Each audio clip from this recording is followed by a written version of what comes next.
hisarin wa farad alaihi khamsan ba'da khamsina farad.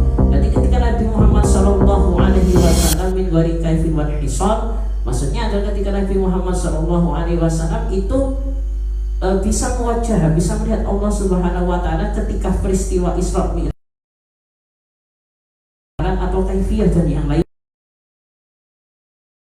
Sallallahu alaihi wasallam diperintahkan oleh Allah dengan sebuah kefarduan, yaitu sholat sebanyak 50 waktu, kemudian diringkas menjadi 5 waktu sebagaimana dikisahkan dari beberapa kisah yang ada.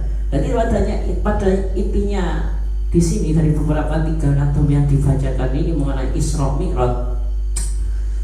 Jadi termasuk intinya dari Isra Mi'raj itu adalah sholat itu kan amal mana yang mau amal saya haji, amal saya zakat, amal saya puasa, amal saya sholat. Kita tidak diajari untuk menyandarkan itu, tapi kita diajari untuk menyandarkan diri kita kepada Allah Subhanahu wa taala. Nah, kalau kita menyadarkan kepada amal, mungkinkah pada amal kita tidak ada rasa riya, tidak ada rasa sum'ah, tidak ada rasa sombong dan rasa yang lainnya? Tapi kalau kita menyadarkan diri kepada Allah Subhanahu wa taala, semuanya mesti ada nilai harganya kepada Allah Subhanahu wa taala. Andai kata kita melihat orang menyapu di jalan, semua itu menunduk seperti orang ruku, ini kita melihat seperti pengamalan amal dari sesuatu, menunduk seperti orang ruku. Nah, ini umpamanya orang yang mengandalkan amal seperti orang yang berlari atau berjalan cepat tapi tidak ada hasilnya. Kalau kita menyadarkan diri kepada Allah Subhanahu wa taala, ini adalah sesuatu yang hati kita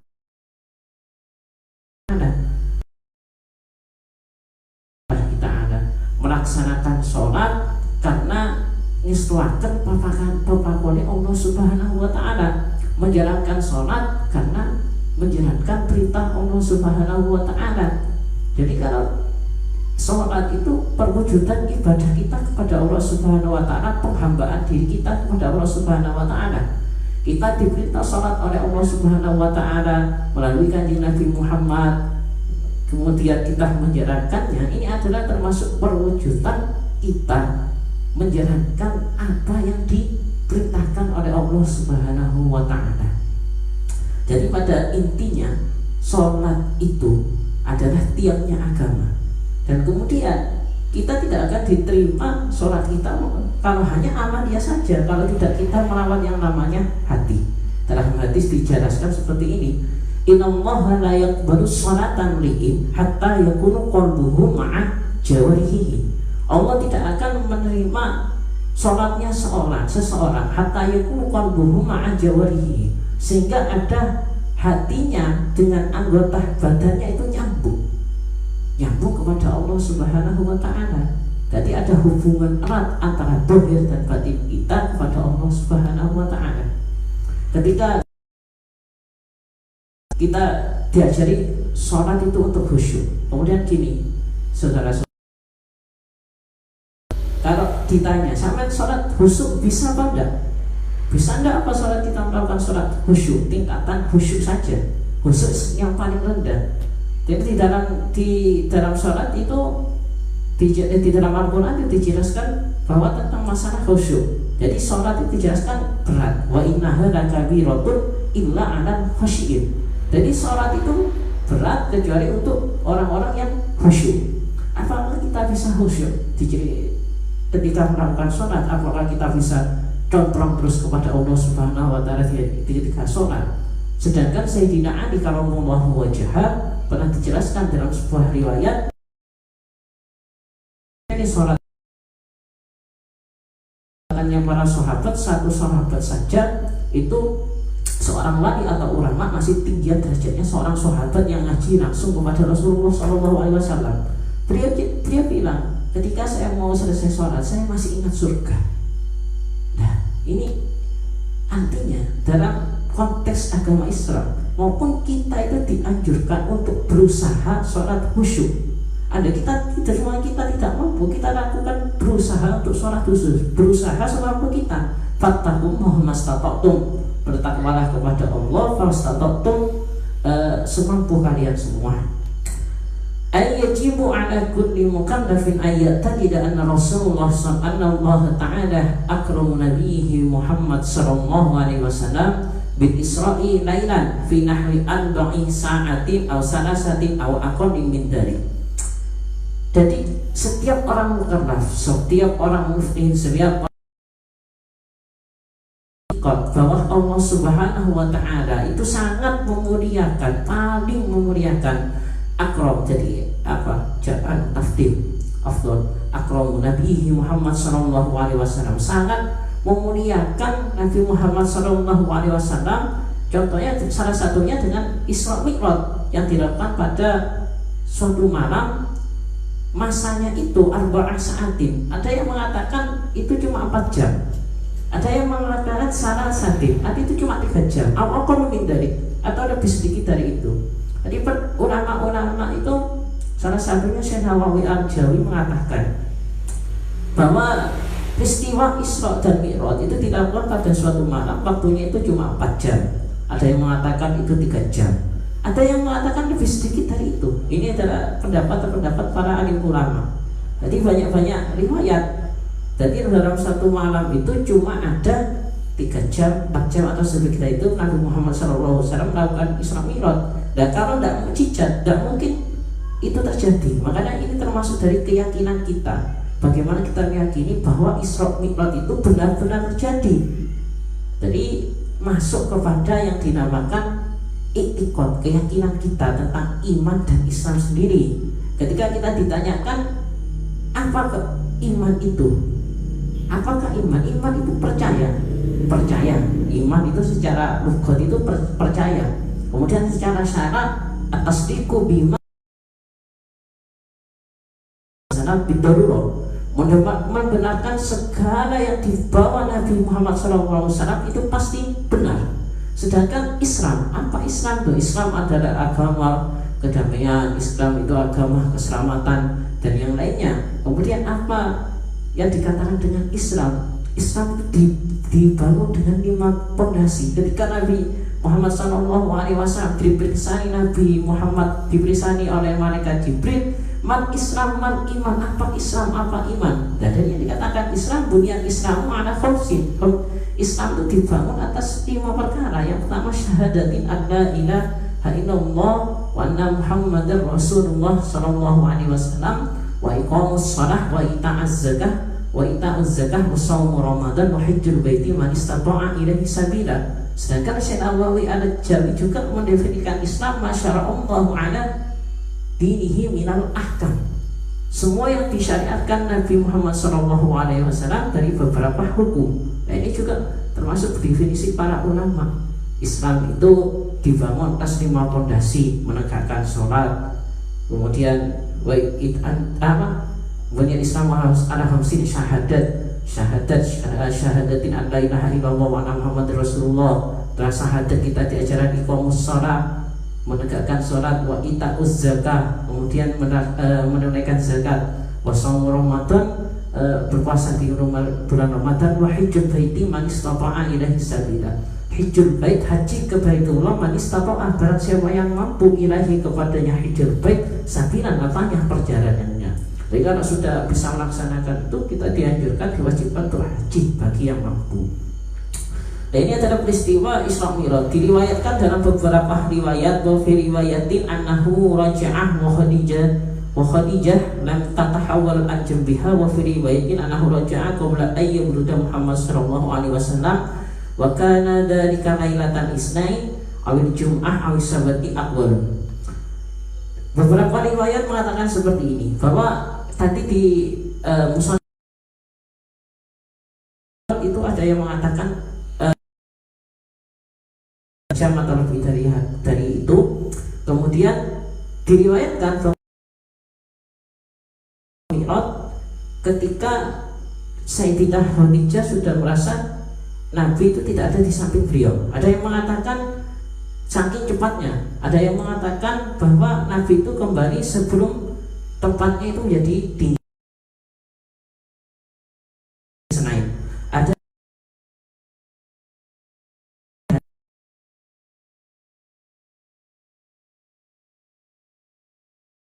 seperti itu.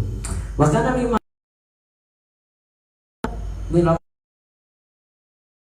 Audil Hijjati Aurabil Awil Awasani.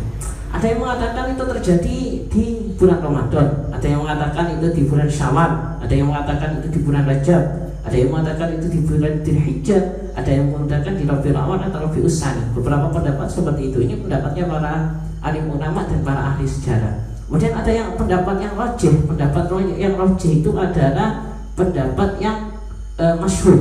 Wa kana ba'dal mab'us bi khamsi sinina au bi asyratin au ihda asyara au isnah asyara. Ada yang mengatakan bahwa kejadian itu terjadi tahun 5 ketika kenabian. Ada yang mengatakan itu terjadi tahun ke-10. Ada yang mengatakan tahun ke-11, ada yang mengatakan tahun ke-12. Ini pendapat para ulama akbarun. Tapi pendapat yang rajih dikatakan pendapat yang masyhur, lakin al-masyhur karena dzalika lailatan isnain lailatan sabi'i wal ishrina min syahri Rajab qabla hijrati bisanatin. Nah, ini pendapat yang masyhur, dikatakan bahwa Isra Mi'raj itu terjadi ketika malam Senin, yaitu tepat ke hari ke-7, malam ke-7 tanggal tahun ke-10 dari kenabian di bulan Rajab sebelum hijrahnya Nabi. Atau kalau kita lihat di beberapa kaul yang masyhur itu terjadi ketika pada tanggal 27 Rajab tanggal 10 nubuwah. Yang dimaksud dengan tanggal 10 nubuwah itu ketika Nabi sudah Mekah, maka ini dikatakan tahun Hijriah. Sebelumnya itu dikatakan dengan tahun nubuwah. Jadi 10 tahun setelah Nabi diutus. Ini pendapat yang masyhur. Menurut kaum yang masyhur. Di Indonesia kita menggunakan kaum yang memperingatinya pada bulan Rajab tanggal 27. Biasanya seperti itu. Waqat Isra, dan sungguh terjadi apa itu Isra min Makkah ila Baitul Muqaddas kali an yasarihi kama qala Zainul bin Abidin fil Barzanji natma min bahri tawil. Jadi Isra Mi'raj itu kata Ki Musannif diterangkan terjadi yaitu perjalanan Nabi mulai dari kota Mekah kepada Baitul Muqaddis. Beliau menunggangi kendaraan yang dinamakan dengan buraq alal buraqi. Dinamakan dengan buraq. Wa Jibrilun an yaminihi. Jadi malaikat Jibril itu ada di kirinya Nabi, sedangkan wa Mikalun an yasarihi. Malaikat Mikail ada di samping kirinya Nabi. Kama qala Zainul bin Abidin fil Barzanji natman min bahri tawil, sebagaimana diterangkan diterangkan oleh Zainul Abidin. Jadi Zainul Abidin ini termasuk salah satu cicitnya Nabi Muhammad SAW di dalam kitab Barzanji, di dalam bahar yang tawil. Asra wa asra bihi rabbi minal hijri lailan ila masjidil aqsa li ru'yati jinan kamal badru fi daji minal laili qad sarah wa Jibrilun mikalun ma'ahu yasiran. Jadi diterangkan dalam nadam ini bahwa Nabi itu melakukan asra perjalanan ketika malam menuju Sidratul Muntaha pada satu malam dari Masjidil Haram ke Masjidil Aqsa. Kemudian beliau juga melihat beberapa surga-surga di sana. Hal itu dilakukan ketika malam, dan sedangkan malaikat Jibril dan Mikail bersama beliau, yang masing-masing ada di samping kanan dan di samping kiri Nabi Muhammad SAW. Ay asrallahu ta'ala bi sayyidina Muhammad sallallahu alaihi wasallam minal hijri bi kasil ha subulil jim aw min indil halimi fi lailatin ila masjidil aqsa li ru'yati datillahi subhanahu wa ta'ala kasirul badri fi lailatin maqmin wa manal jinan al halim aw alladhi yakunu ala kamal badri jarun wa majrurun fa zaidatun. Dan ini elopannya diterangkan bahwa Nabi Muhammad SAW itu hijrah, itu melakukan Isra Mi'raj dari sebelum beliau itu melakukan hijrah. Jadi itu terjadi pada tahun nubuwah, pada tahun kenabian. Iknam anna burokah anda batu min dawatil arba, bahwa ada karang guna usah dulan bikon wafakul himan ida yasaruh yada'ah rijadahu ida muntaha basaruh minal ardi summa yada'u kullu wahidin milijrihim wa akharata ini ma'udihuma wa asba'u bihima wa hada abdahu minat tirani muda waman ala tahdikil udaini di syiddati wa quwatihi faida su'ada ala jabrin tolat rijadahu. Jadi dikatakan buraq ini termasuk kendaraan Nabi Muhammad SAW. Anan buraka dakwatul arba, termasuk hewan yang mempunyai hewan melata, hewan yang mempunyai istilahnya kaki 4. Dan ini buraq. Wahwa dan dekaran wala unsa. Jadi buraq itu bukan laki-laki, bukan perempuan. Kalau bukan laki-laki, bukan perempuan, terus bagaimana? Apa dikatakan unsa? Ya enggak, memang bukan laki-laki, bukan perempuan. Ya, kalau seumpamanya bukan laki-laki, bukan perempuan. Jadi buraq itu dunan bukhel. Jadi bukan seperti keledai atau mungkin himar. Dia itu wafaqal himar, agak lebih tinggi ketimbang himar. Ida saraf ketika buraq itu berjalan mesti meletakkan kedua kakinya indah muntaha, di ujung sampai ke ujung. Basaruhu minal ardi. Jadi penglihatannya buraq itu bisa melihat bumi. Summa yada'u kullu wahidatin min rijlihim wa akharin mawlidihima. Kemudian buraq itu termasuk hewan-hewan yang istimewa. Pendengarannya buraq itu juga sangatlah kuat. Ada tahrikil udaini di syiddati wa quwatihi fa idza sa'ada ala jabali talat rijlahu. Idza dhahaba wahdatu talat syai'an fa syai'an wa hadahu sunan li nabiyina pada takut dimana miliki qabla wasamma buraqan minal burqi di syiddati sir'ati. Dari buraq itu dinamai buraq karena sangat cepat, di syiddati sir'ati siruhu. Jadi perjalanannya buraq itu sangat cepat, kecepatannya buraq itu sangat cepat. Siddati buraq sidat. Artinya buraq itu putih.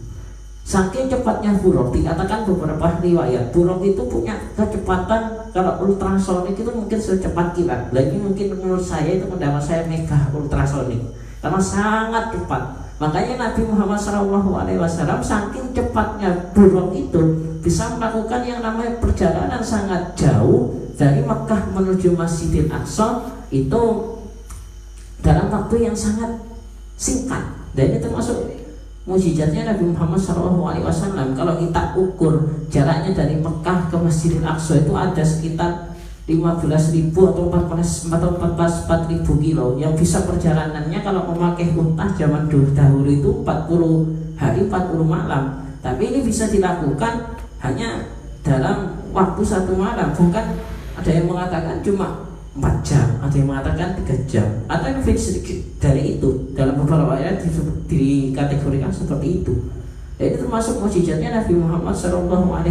Dan wajib kita untuk istilahnya meyakini akan terjadinya hal tersebut. Yahdruhu ilaihi fawa'an minal jannati jalanan mutaqaddiman ala nahu amatu dastada wahiduhun insan musiwa asa ilaihi marhubin sanah orakibin wa oradu fali hadru ilaihi fa'adah Rasulullah SAW ilal Masjidil Aqsa tarakan buraq. Jadi ketika istilahnya buraq tersebut, buraq ini adalah termasuk buraq yang ada di surga. Buraq adalah suatu hewan-hewan yang ada di surga, di surganya Allah Subhanahu wa taala. Buraq yang ditunggangi Nabi Muhammad SAW. Kenapa Allah Ta'ala memilih buraq ini sebagai kendaraannya Nabi Muhammad SAW? Karena buraq itu punya kecintaannya sama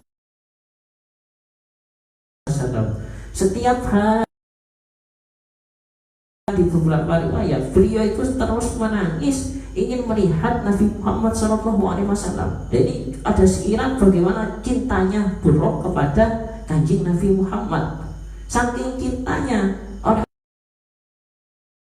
ini sebagai tunggangannya Nabi Muhammad SAW untuk melaksanakan Isra Mi'raj.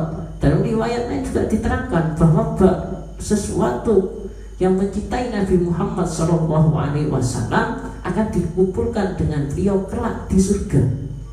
Jadi cintanya Abu Bakar, cintanya Umar, cintanya Utsman, cintanya Ali kepada Nabi Muhammad, burra, mengikuti Nabi Muhammad SAW itu kena sinarnya matahari. Dan ini cintanya barang-barang yang hidup seperti itu, makhluk-makhluk yang seperti itu. Kalau kita sebagai umatnya Rasulullah SAW, hatinya tidak ada cinta kepada Rasulullah, itu keterlaluan. Karena nanti yang memberikan syafaat di hari kiamat itu Rasulullah SAW. Dijelaskan dalam beberapa hadis, almar'u ma'aman ahabba, orang itu akan dikumpulkan bersama orang yang dicintai. Yuhsyarul mar'u ma'aman ahabba. Jadi orang akan dikumpulkan berserta orang yang dicintai. Ini adalah keterangan-keterangan menurut para ulama-ulama yang istilahnya dijelaskan dalam kitab Nurul Dhalam. Dalam kejadian Isra Mi'raj itu tersebut juga ada beberapa kejadian yang sangat luar biasa. Dan ketika Nabi Muhammad melakukan perjalanan Isra Mi'raj, Nabi Muhammad melihat seseorang yang darinya itu ditutup terus, ditutup. Mari ngono ditutup, mari ditutup. Nah itu ketika itu Nabi tanya kepada malaikat Jibril, siapa itu Nabi? Itu Kanjeng Nabi Muhammad SAW adalah salah satu umatmu yang mereka mengerjakan sholat dengan secara malas.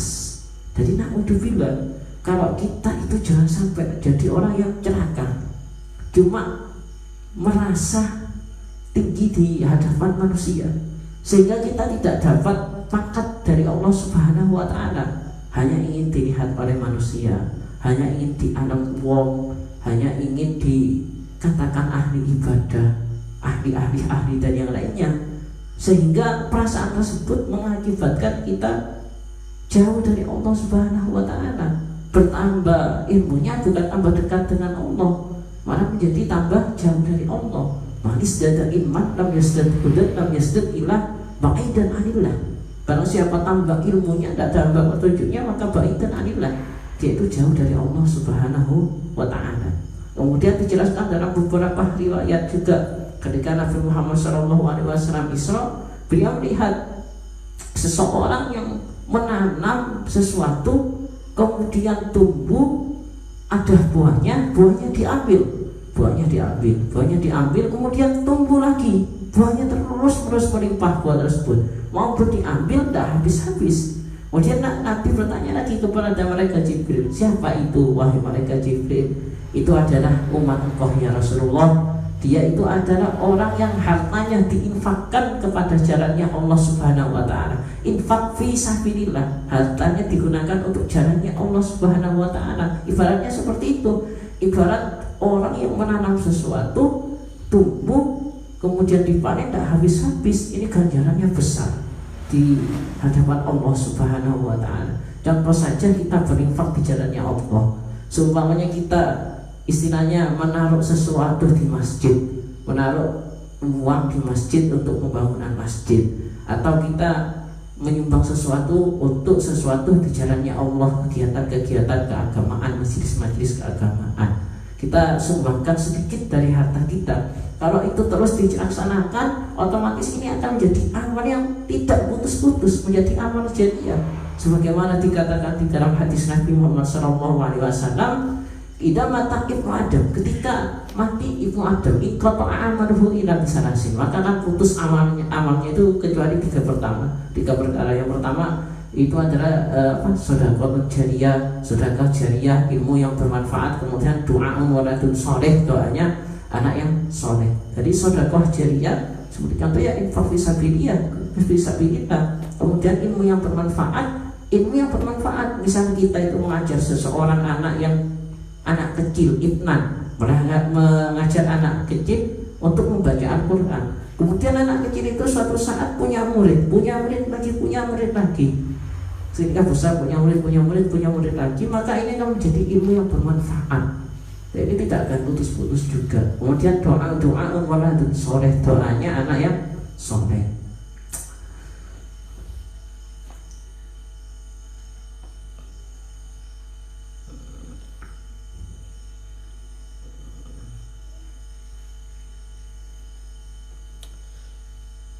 ba'da wusuluhu sallallahu alaihi wasallam ilal Masjid Al-Aqsa tarakal buraq. Dan ketika Nabi Muhammad sallallahu alaihi wasallam hampir sampai ke Masjidil Aqsa, dia meninggalkan buraq di suatu pohon.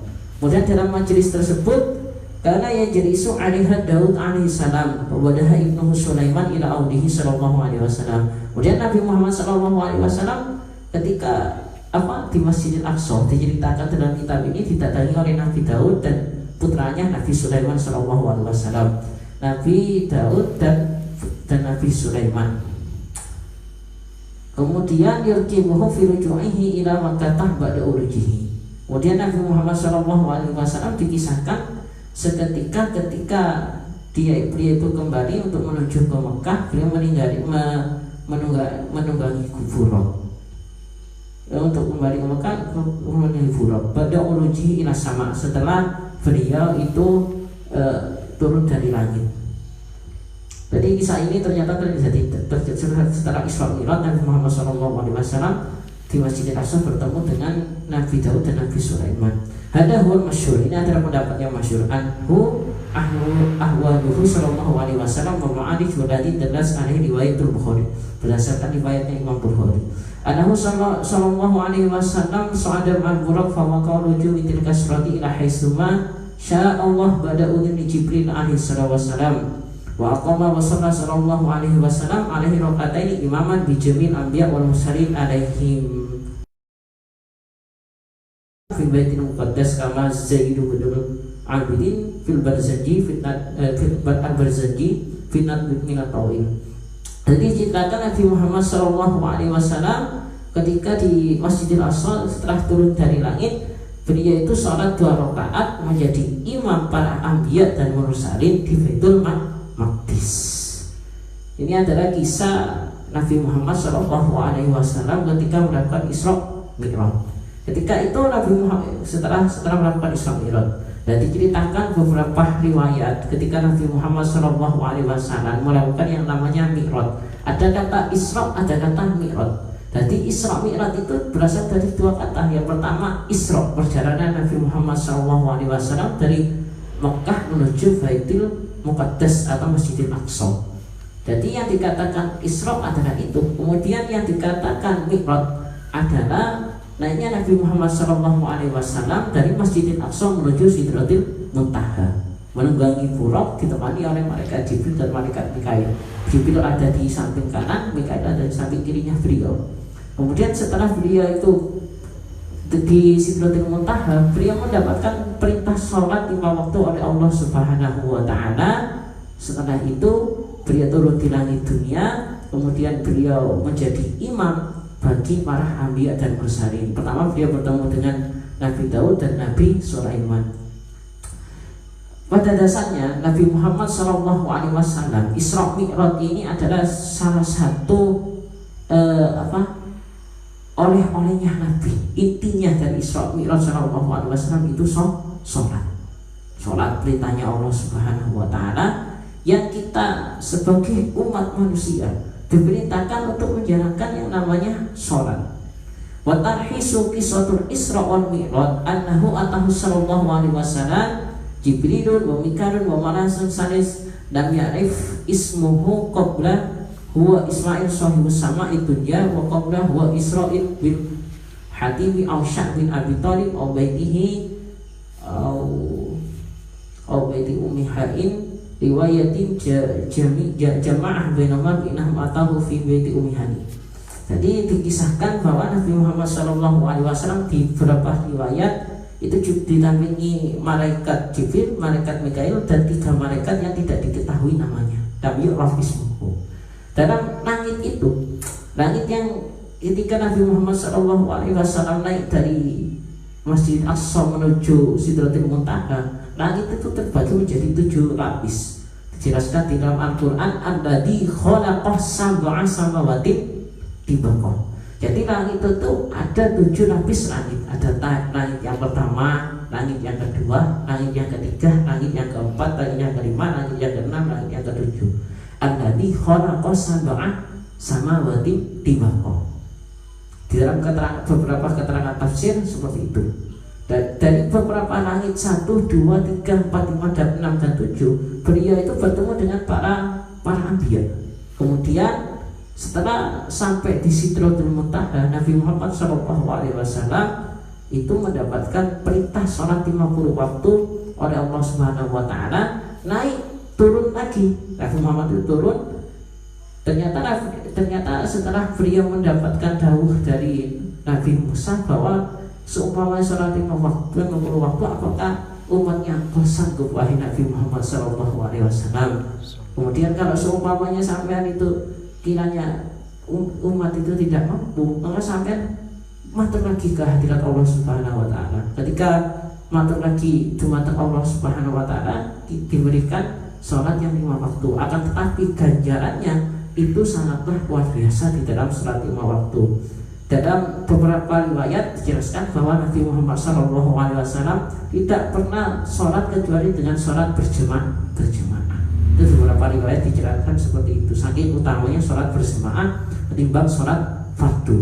Jadi afdalu sholatil jama'ati sab'a isrinah darajatan. Jadi keutamaan sholat fardu itu lebih utama 20 derajat ketimbang sholat munfaridah. Ya, seperti itu dalam beberapa kisah. Pada dasarnya sholat yang kita ajarkan ini, yang diajarkan Nabi Muhammad SAW, gerakannya ini semuanya adalah sesuatu yang sangat luar biasa. Sesuatu yang sangat luar biasa. Pada intinya seperti itu. Karena Islam itu menyempurnakan kepada ajaran-ajaran yang terdahulu. Dalam setiap masa Nabi itu punya syir'ah atau syariat masing-masing. Likullin ja'alna minkum syir'atan wa minhajan. Likullin ja'alna minkum, dari tiap-tiap masa itu ada syariatnya dan minhajnya, konsep-konsep peribadannya masing-masing, hukum-hukum syariatnya. Jadi agama Islam yang dibawa Nabi Muhammad SAW menyempurnakan kepada syariat-syariat yang terdahulu. Apakah ketika Nabi Isa, Nabi-Nabi terdahulu tidak ada sholat? Ada, cuma tidak sempurna. Akan tapi yang menyempurnakan di masanya Nabi Muhammad SAW, hukum syariat, akidah dan yang lainnya disempurnakan pada masa Khatimul Anbiya wal Mursalin Nabi Muhammad. Nah, ini contoh kita konsep secara global. Kalau pada masa Nabi Adam SAW, di situ masih tidak apa-apa kawin antara saudara. Contohnya kalau kita kisah yang sangat populer itu kisah antara Ikrimah, Labusa dan Qabil serta Habil. Itu adalah saudara. Nah, ini disiram antara saudara ini dan saudara ini. Kemudian terjadi yang namanya pembunuhan pertama itu. Kisahnya pembunuhan pertama karena si pembunuh tersebut tidak terima dijodohkan dengan saudaranya yang tidak cantik. Nah, ini masih diperbolehkan kawin antara saudara pada masa itu. Akan tetapi ketika masa beberapa nabi yang lain sampai Nabi Muhammad SAW itu tidak diperbolehkan kawin antara saudara. Dan ini yang dimaksud dengan likullin ja'alna minkum syir'atan wa minhaja. Jadi setiap masa itu ada minhaj syariatnya masing-masing. Dalam taklim fikih atau hikmah yang disampaikan dari beberapa referensi atau pembacaan kitab tadi, bahwa kita itu melaksanakan sholat termasuk wujud dari peribadahan kita kepada Allah Ta'ala, termasuk dari wujud kita itu ngebulah menghambakan diri kepada Allah Subhanahu wa Ta'ala. Sholat yang merupakan perintah Allah, kita ngestoakan menjalankan pepakonnya Allah Subhanahu wa Ta'ala, karena itu termasuk sesuatu yang disenangi Allah Subhanahu wa Ta'ala. Bukan dengan secara gerakan saja, akan tetapi juga dengan hati, sehingga kita tidak cuma bertambah pikiran, otak tambah pintar, akan tetapi hati kita juga bersih. Membersihkan hati itu adalah sesuatu yang sangat sulit. Menjaga hati itu sesuatu yang sangat sulit agar kita bersih dari riya, ujub, takabur dan yang lainnya. Karena pada dasarnya orang yang sangat rendah hati, itu akan derajatnya ditinggikan oleh Allah Subhanahu wa Ta'ala. Sedangkan orang yang sombong itu akan direndahkan oleh Allah Subhanahu wa taala. Ini pentingnya menjaga hati. Barokah dari hal tersebut kita itu mudah-mudahan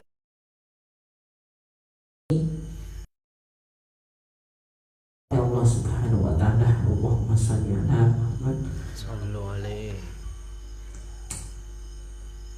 Dalam konteks peribadahan, dalam konteks istilahnya secara agama tentang masalah Isra Mi'raj sendiri, itu adalah merupakan keyakinan yang wajib kita yakini. Sebagaimana tadi diterangkan oleh musannif bahwa kejadian yang cuma 4 jam atau 3, ada yang mengatakan 4 jam, 3 jam dan yang lainnya, itu harus kita yakini benar-benar bahwa itu terjadi.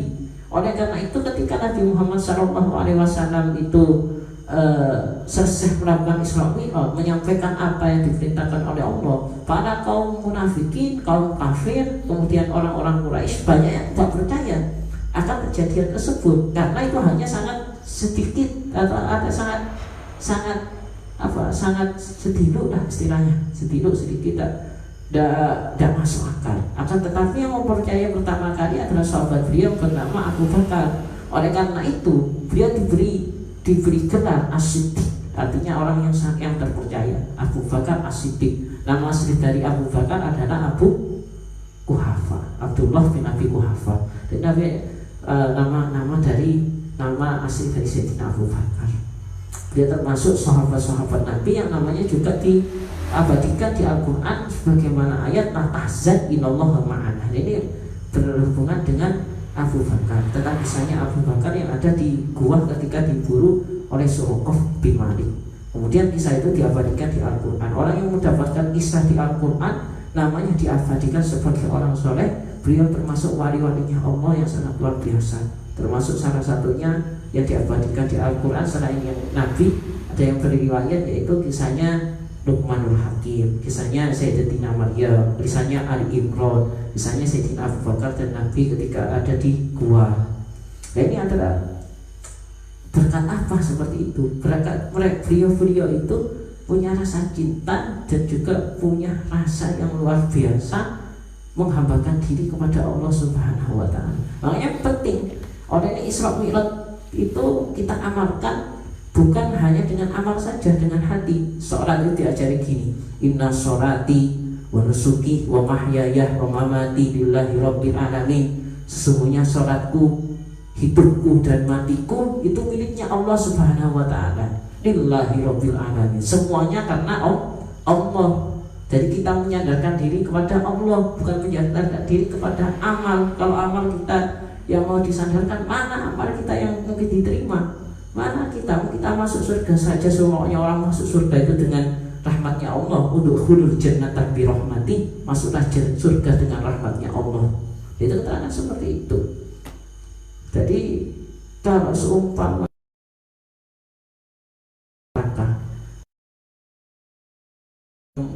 munafik, setiap sholat kita mengatakan sholatku, hidupku dan matiku itu karena Allah.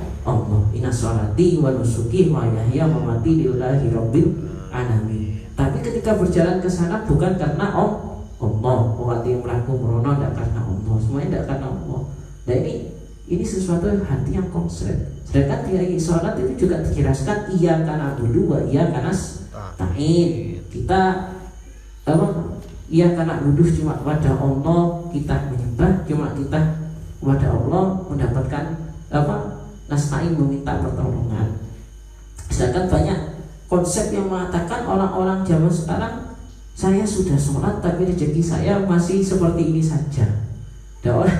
Kita sholat bukan karena kita itu mencari rezeki, mencari kaya, bukan salah konsepnya. Kenapa kita sholat? Karena disuruh Allah, dipakona Allah. Itu wujud kita beribadah kepada Allah. Bacanya sudah jelas, inna sholati wa nusuki wa mahyaya wa mamati lillahi rabbil alamin. Iya karena wudu, iya karena ta'in. Tapi masih bilang, masih sholat ya baca ta'in, duitku ya akeh. Nah ini konsep yang salah. Ini konsep-konsep yang salah. Jadi kita menjalankan sholat karena perintahnya Allah. Istana pakonannya Allah. Rezeki semuanya itu ada yang jamin. Allah yang jamin. Sudah ada takarannya masing-masing, tidak mungkin tertukar. Allah subhanahu Nabi Muhammad sallallahu alaihi wasallam ketika beliau itu mau naik ke Sidratul Muntaha, beliau itu melakukan salam dulu kepada Allah Ta'ala. Salamnya bagaimana? At-tahiyatul mubarakatus salawatut tayyibatun lillah. At-tahiyatul dini sedaya penghormatan, at-tayyibatul dini sedaya keapian, tayyibat al-mubarakatuh dini sedaya keberkatan lillahi paniki kanggene Allah, semuanya karena Allah. Ini salamnya kanjeng Nabi. Salam kanjeng Nabi itu mateng Allah Subhanahu wa taala. Sedangkan bagaimana salamnya Allah taala kepada Nabi Muhammad sallallahu alaihi wasallam? Assalamu alayka ayyuhan nabiyyu wa rahmatullahi wa barakatuh. Assalamu, adapun salam sejahtera penuh kedamaian, alaika tetap atas engkau Nabi Muhammad sallallahu alaihi wasallam, ayyuhan nabiyyu, wahai nabi, wa rahmatullah, dan rahmatnya Allah, wa barakatuhu, dan barakahnya Allah. Kemudian ada salam lagi, salam kepada hamba-hambanya Allah yang soleh. Assalamu alaina wa ala ibadillahi sholihin. Assalamu, adapun salam sejahtera yang penuh kedamaian, alaina tetap kami, wa ala ibadillahi sholihin, dan atas hamba-hambanya Allah. Diajari sholawat. Intinya bagaimana kalau kita mau dekat dengan Nabi, cinta kepada Nabi, maka banyaklah sholawat kepada Nabi Muhammad SAW. Khusyuk, ketika sholat itu kita diajari untuk khusyuk. Tidak mampu untuk khusyuk, maka kita berusaha untuk khusyuk. Mudah-mudahan banyak barokahnya dan mudah-mudahan banyak manfaatnya. Saya banyak kesalahan dalam beberapa penyampaian, mudah-mudahan disepurah oleh Allah Subhanahu wa taala, dan mudah-mudahan ini dijadikan ilmu jariah, ilmu yang manfaat kelak di akhirat, menjadi amal yang amal yang diridhai oleh Allah Subhanahu wa taala. Akhiran syukran bila ghayah wa hamdan bila nihayah, wallahu a'lam bi muradihi. Wassalamualaikum warahmatullahi wabarakatuh.